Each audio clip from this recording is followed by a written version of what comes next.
Morning students. आज आपके सामने संचयन पुस्तक का कक्षा 10 का टोपी शुक्ला के महत्वपूर्ण प्रश्न देने जा रहा हूँ। प्रश्न 1, दादी अपने बेटे की शादी में गाने बजाने की इच्छा पूरी क्यों नहीं कर सकी? इसका उत्तर है, दादी एक मौलवी की बेगम थी। मौलवी मतलब मुस्लिम की, क्योंकि दादी जमींदार परिवार से थी, हिंदू थी। मौलवी के घर में गाना बजाना भला कैसे हो सकता था? बेटे की शादी के अवसर पर दादी का दिल गाने बजाने के लिए बेचैन था, पर मौलवी के रहते दादी की यह इच्छा पूरी ना हो सकी।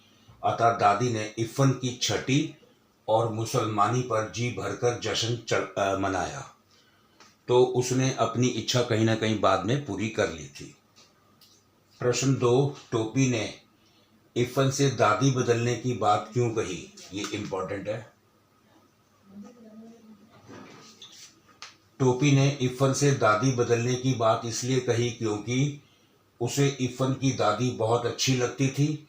टोपी जब भी इफ़न के घर जाता उसकी दादी के पास ही बैठने की कोशिश करता। टोपी को अपनी दादी से नफरत थी। वह ना जाने कैसी भाषा बोलती थी और बात बात पर टोकती रहती थी। इसीलिए टोपी ने इफ़न से दादी बदलने की बात की। 3, अम्मी शब्द पर टोपी के घर वालों की क्या प्रतिक्रिया हुई? क्योंकि टोपी हिंदू था, उसके मुंह से अम्मी शब्द निकल गया। टोपी के मुंह से अम्मी शब्द सुनकर उसके घर वालों के होश उड़ गए। उस समय सभी खाने की मेज पर बैठे थे। अम्मी सुनकर सबके हाथ वहीं रुक गए। टोपी की माँ राम दुलारी क्रोधित होकर पूछने लगी, तुमने अम्मी शब्द कहाँ से सीखा? दादी और पिता डॉक्टर भृगु नारायण भी भड़क गए। राम दुलारी टोपी की माँ थी। राम दुलारी माँ ने टोपी की बहुत पिटाई भी की। तो अम्मी शब्द सुनकर भड़क गए थे।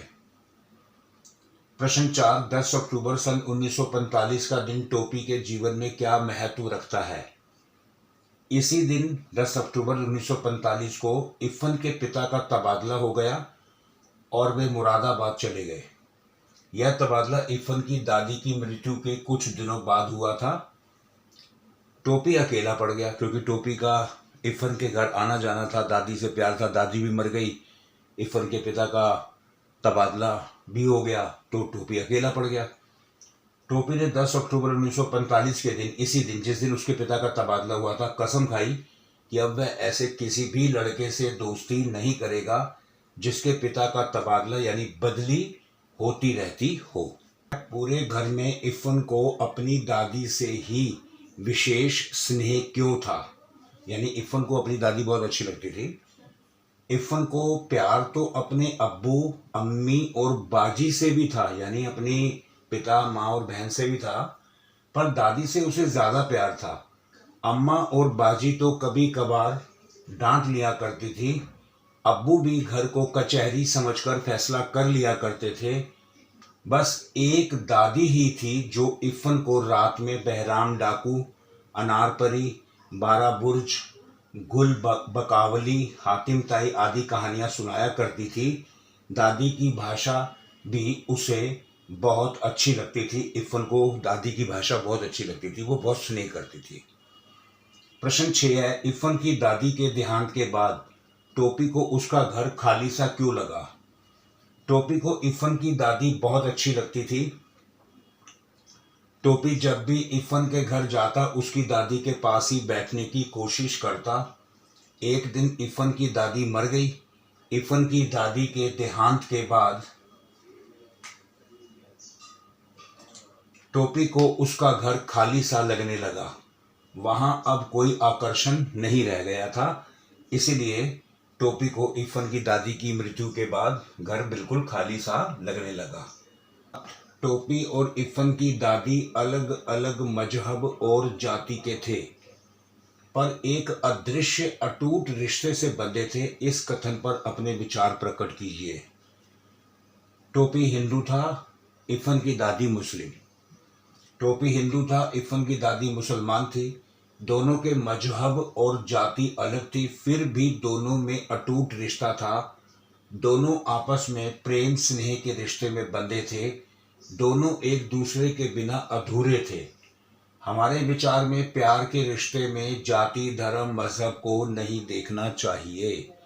शायद इसी वजह से दोनों में प्यार था।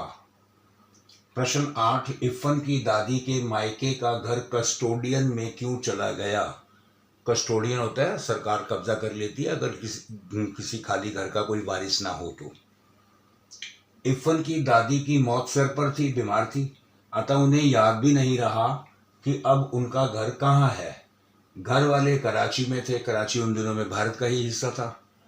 घर वाले कराची में थे, घर का कोई वारिस ना था, अतः घर कस्टोडियन का हो चुका था। मतलब घर का कोई वारिस ना होने की वजह से इस पर सरकारी कब्जा हो चुका था। इरफान की दादी अपने पीहर क्यों जाना चाहती थी? पीहर मतलब अपने माता पिता के घर। इरफान की दादी एक जमींदार की बेटी थी। वह वहां से दूध घी खाती हुई आई थी, परंतु ससुराल में आकर दूध दही के लिए तरस गई थी, अतः वह पीहर जाना चाहती थी अपने माता पिता के पास, ताकि वहां जाकर लपड़ शपड़ जी भर के खा सके। तो उसकी इच्छा पूरी नहीं होती थी ना ससुराल में। ससुराल में उसकी आत्मा बेचैन रहती थी। जब मरने लगी तो बेटे से कहा कि यदि तुम लोगों से हमारी लाश ना संभाली जाए तो हमारे पीहर भेज देना, यानी हमारी लाश को, डेड बॉडी को माता पिता को भेज देना, वो अंतिम संस्कार कर लेंगे। धन्यवाद बच्चों आप हमारी वीडियोस देखते रहिए अरोड़ा कोचिंग, और उन्हें लाइक कीजिए, शेयर कीजिए। जो आपको वीडियो अच्छी लगे उस पर कमेंट कीजिए और सब्सक्राइब कीजिए।